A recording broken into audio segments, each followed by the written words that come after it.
Hey guys, welcome to this week's video. My name's Ruth, and if you are new to my channel, it's great to have you here. You can subscribe and comment and do all of those things below. And this week I am very close to the camera because the lighting is so bad in the UK. The weather is terrible. I just got back from Ibiza like last week and oh my goodness, I'm missing the sunshine so much. It's really grey and very cold and not very nice here in the UK. So if I'm a little bit close, it's just so you can actually see me because it's that dark at the moment. And I'm gonna be a little bit like on the fly this week. So not so prepared, just a bit of a stream of consciousness. And I really wanted to talk about something that I've been thinking a lot about. I listened to a really good podcast called Tangentially Speaking with Dr. Christopher Ryan, who has a new book out actually. I think it came out like 2 weeks ago, called Civilized to Death. He is one of my favourite authors, one of my favourite speakers, favourite podcasts, and he wrote a book called Sex at Dawn like years ago, and that's how I found out about him. That's a really fascinating book, all about relationships and monogamy and whether monogamy works, and it's something that you might want to check out if you are interested in stuff like that. And anyway, that was a bit of a tangent, but he hosts this podcast and he was talking a little bit into like how we always want to know everything. Like we're in this kind of phase of life at the moment where we want to know everything about everything that we experience. So we no longer just experience things and just take them for what they are and are in the moment with them, I guess. It's like we always have to Google something beforehand. Like one of the things that I always think is like the magic of going to a restaurant. So if you were going to go to like an amazing restaurant, you would tend to like book the table maybe that much in advance, but then you wouldn't know what it was going to be like in there. You wouldn't know what the menu was going to be. You wouldn't know much about it unless you'd read some reviews. Whereas now, like often before we go to restaurants, we've looked at all the photos online, we've read the reviews, we've looked at the menu, we've maybe even like picked out what we're going to have before we go. So it's sort of like we're always knowing everything in advance. We're either knowing it in advance or we're doing it and then we're doing all the research on it. And like, where did the wonder go basically? Like that's what I want to talk about a little bit in this, is kind of having that feeling that we do not need to know everything and we do not need to know how something works to experience the benefits of it. So for example, like I use a toaster every day and like I haven't got a clue how that works. Like how does it toast the bread? This is a bit of a random example. How does it toast the bread, and like how does it heat the thing up, and how does the lights come on, and how does it know when to pop, and what makes it pop, and all those kind of things. And like I don't think about it because I just use it, you know? And it's sort of like, I think I know, particularly for me as well, that the takeover of this like scientific, mechanical era that we're in now, which don't get me wrong, like I'm not an anti-science person, because some things we do need to work out, and when we do work them out and people experiment and do tests and make new discoveries, like it makes life better. There are things where it really does make our lives better. I just also think that there are things that we are kind of pushing ahead and we're discovering and we're doing all of this research and investing all of this money into, and it's like, is it actually making life better for us? Do we need to make everything simpler because we can? And do we need to know how everything works? So for example, like in the body, you know, we just breathe, and as long as we're like healthy, functioning people and we have bodies where all our organs are working, bringing our conscious attention and our intellect into knowing how all of those organs work and how the breath works can be beneficial to an extent if we're trying to kind of recover from a health issue or we're training to be a doctor. But like, we don't need to know how everything works to appreciate the value and the joy of it working. So like, I don't need to necessarily know how my lungs work to enjoy the benefits of feeling the breath go in and out of my body. And I don't need to know how my heart works to experience the joy of being alive and having a beating heart. So we don't necessarily need to know everything. And if we do know everything and we hold all this information in our heads, then to what end, basically? Like, to what end is that a good thing and a beneficial thing? Is something where it's like really just becoming more curious about thinking, when we're acquiring knowledge or we are searching out knowledge, because like, I'm a total seeker. Anything about my health and, you know, anything about going on a trip, you know, I'll do research. I want to know information, and it's about knowing what's a healthy level of that without losing our ability to just be there and experience and have wonder about the experience. And like, a great example of this, which Maharishi Mahesh Yogi, the founder, well, he brought TM, he's not the founder, you know, it's ancient Vedic knowledge that got passed down through gurus, but Maharishi Mahesh Yogi would use this example of like, you can explain to somebody what it's like to meditate. You can tell them the technique and you can talk about the benefits of it. But it's like getting a strawberry. It would be really good if I'd prepared this in advance and I had a strawberry. But it's like having a strawberry and holding it in front of someone and saying, okay, this strawberry is red and the pigment of the colour is because of these different minerals and vitamins, and the strawberry tastes very sweet, and you put it on your tongue and it makes your mouth moisten, and this is the experience of eating the strawberry, and it's very juicy. And you just fucking give them the strawberry and let them eat the strawberry.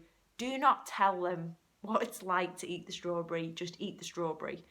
And I was thinking about it, it's like the same if you explain to someone anatomically, like, oh, this is what it feels like to have an orgasm, and this is why you have an orgasm, and all these different things going on in the body. And it's like, I don't want to know, we don't need to know that unless we're doing some sort of specific thing.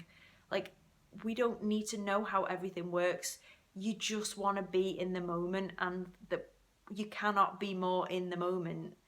Like, I know a therapist which says it's the only time when like the house could be burning down, and for those like split seconds during orgasm, we do not care because we're just in the moment.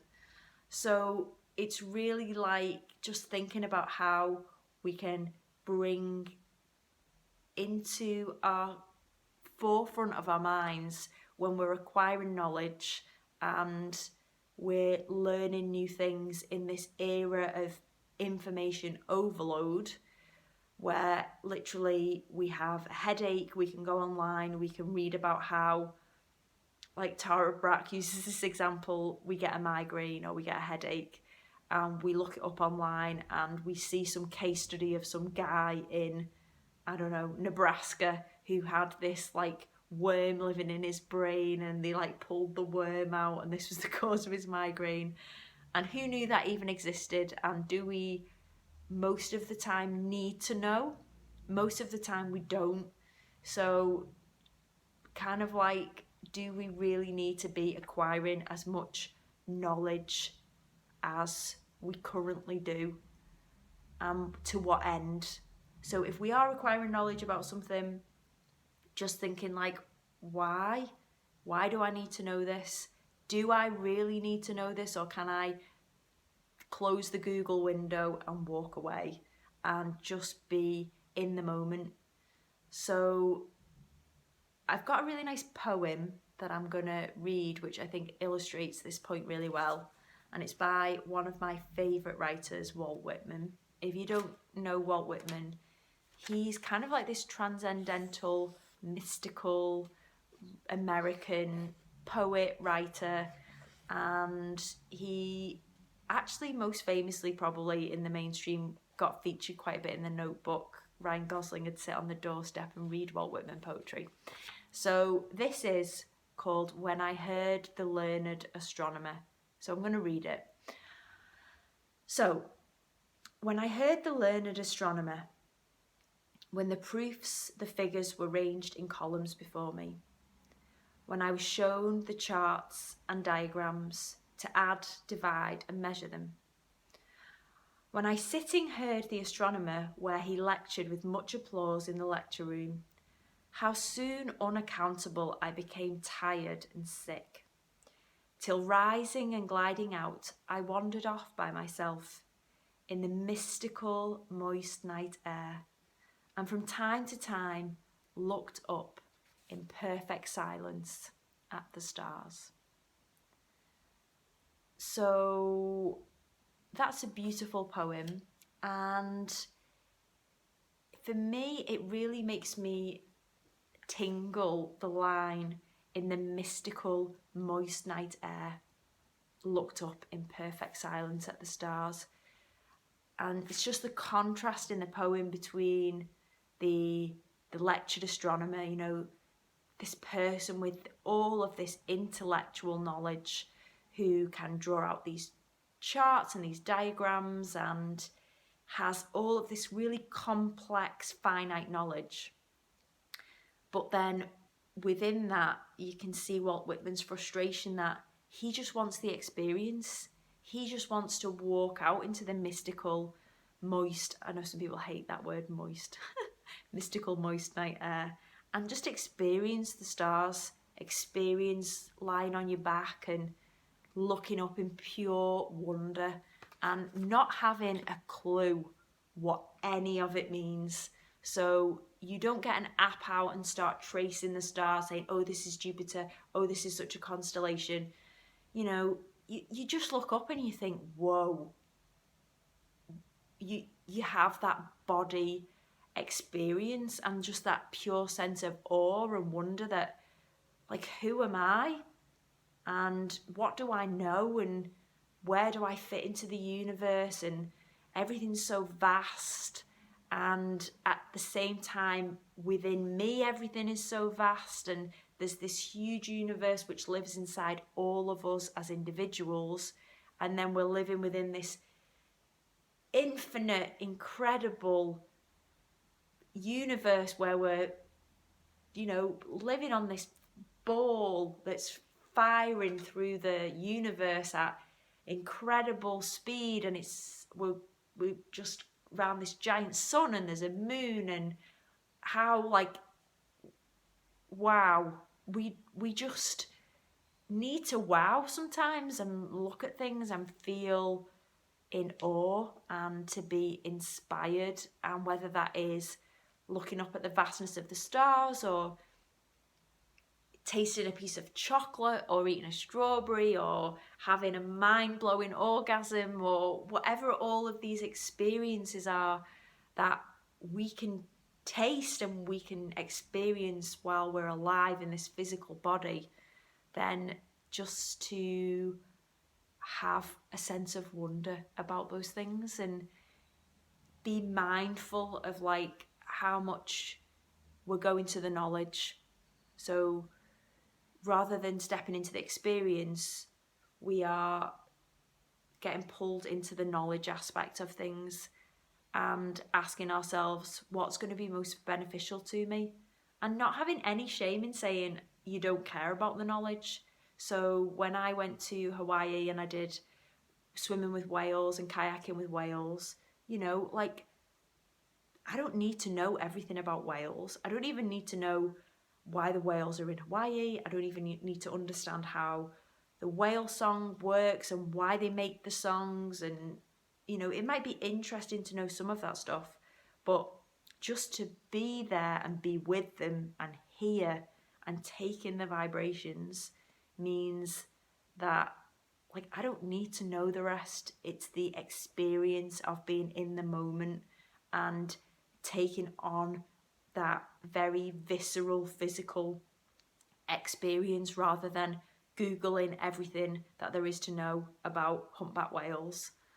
And that's just one of the examples that sticks out to me, that the experience of like the threat and the fear and the being in the moment there was what really drew me into the experience, because you know, it was so visceral and amazing. So it can be something big like that, or like we say, it can be tasting a piece of chocolate, which I've done plenty of this weekend. So yeah, and I hope you've enjoyed me sort of rambling about this subject, and it was good to just not prepare at all for this video and talk about something on the fly.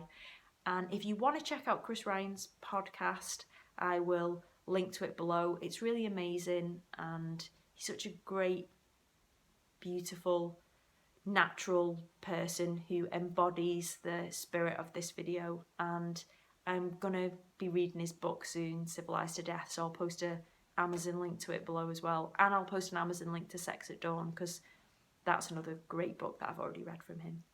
And yes, have a good week, and I will see you next week for another video. Hopefully better lighting, because it'll be beautiful, glorious autumnal sunshine then. All right, okay, bye.